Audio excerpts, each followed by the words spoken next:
thought we had worked your fingers to the bone. They were shouting in there. They were praising. They were worshiping. And it was there in that rush of celebration that Moses remembered his people's sworn promise to Joseph made so many years before. And it's found, in the 19th verse of Exodus, the 13th chapter. And it says, and Moses took the bones of Joseph with him, for he had placed the children of Israel under solemn oath, saying, God will surely visit you, and you shall carry up my bones from here with you. They had a reason to celebrate.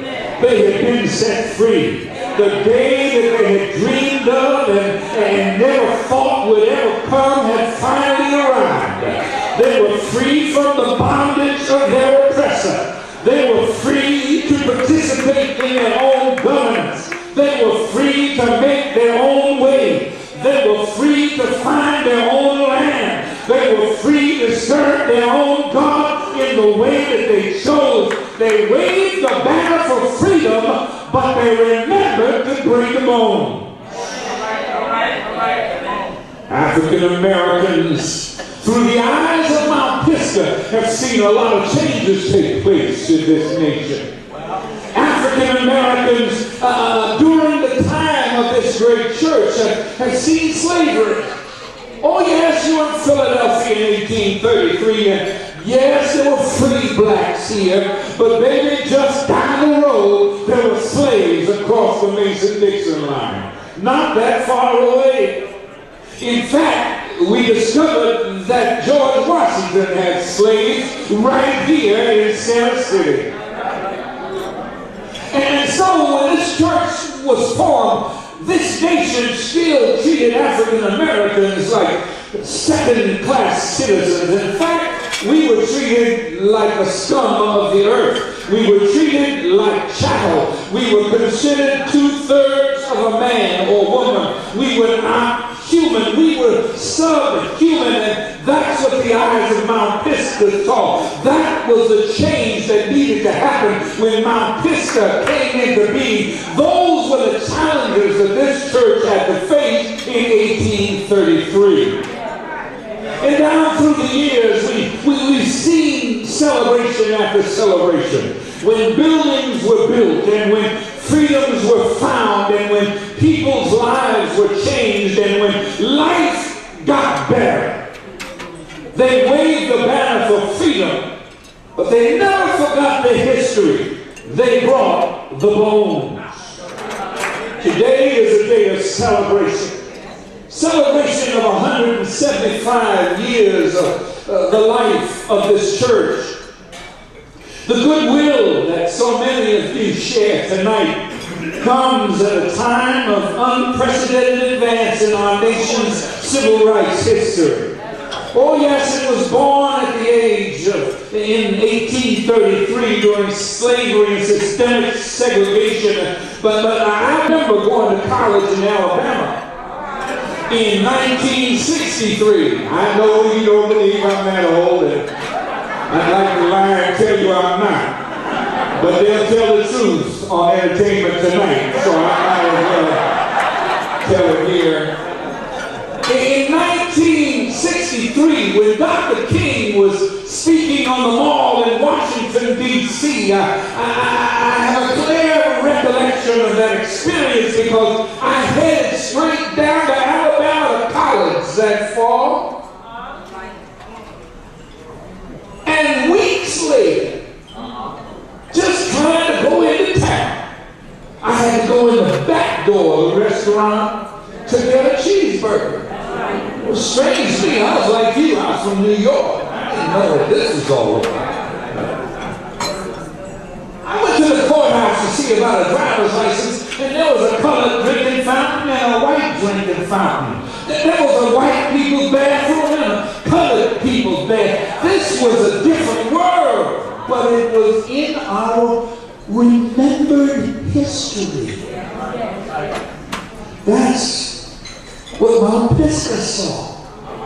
And in my experience, I remember feeling less than human. I remember feeling degraded. and disrespected. And so Mount Pisgah was formed during a time when the black man was 2/3 of a man, when before voting rights and equal rights amendments, before Brown versus Board of Education and busing, Mount Pisgah has survived into the glowing daybreak of freedom and equality. We now live in a time when there is multiplicity of reasons to celebrate. Reasons to wave the banner, but reasons to bring the bone. Equal rights under the law has now been public policy since 1964. Wave the banner, but bring the bone. Legalized segregation in public education is a thing of the past. Wave the banner, but bring the bones. Black patrons don't have to sit in the balcony anymore to go see a movie. Wave the banner, but bring the bone. Today, Holiday Inn, Hampton Inn, and Days Inn will let me in, and then you can leave the light on forward. Wave the banner, somebody, but bring the bone. Today, black-owned business can go global, and Black Enterprise magazine keeps you posted with the news. Wave the banner, but bring the bones. Today, Ebony and Jet are joined in African American publishing by Essence and Black Girl and B. Smith Style and more than 250 different newspapers and publications. And oh yes, there's Oprah. Bring the bone when you wave the banner. Today we have Ken Chenault, division president at American Express. We've got Carl Ware, deputy group president at Coca-Cola. Alfred T. Mays at Johnson Johnson. Roger L. Plummer, president and CEO at Ameritech. A. Barry Rand at Xerox. Help me somebody. Brent Egerton at Campbell Soup right across the river. Richard Manula at Walt Disney Corporation. Johnny Furr at Anheuser-Busch. Gilroy Griffin and Bristol Myers Squibb, and on and on and on. Wave the banner, but bring the bones. Today, our history is highlighted by the names of the astronauts Guy Bluford and Dr. Mae Jemison. Today, our history is highlighted with people like Colin Powell and Condoleezza Rice at the White House and the State Department. Wave the banner, but bring the bone. Today, the National Conference of Black Mayors members more than 600 mayors nationwide who represent more than 30 million citizens from our cities. Wave the banner, but bring the bones. Today, we have representation in almost every state legislature and a thriving National Black Caucus. Wave the banner, somebody, but bring the bones. Today, Sidney Poitier and Hattie McDaniel got a little company at the Academy Awards. Louis Gossett Jr., Cuba Gooding, Morgan Freeman, and Denzel Washington got 2, and Halle Berry can hold on. Wave the banner, but bring the bone.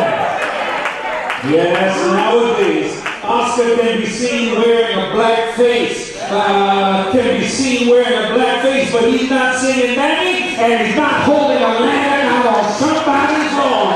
Wave the banner, but bring the bone. Today, Jackie Robinson and Willie Mays and Hank Aaron and Jim Brown and Charlie Sifford have been joined at the top by Lisa Leslie and Cheryl Swoops, by Walter Payton and Jerry Rice, by Michael Jordan and LeBron James, by Venus and Serena Williams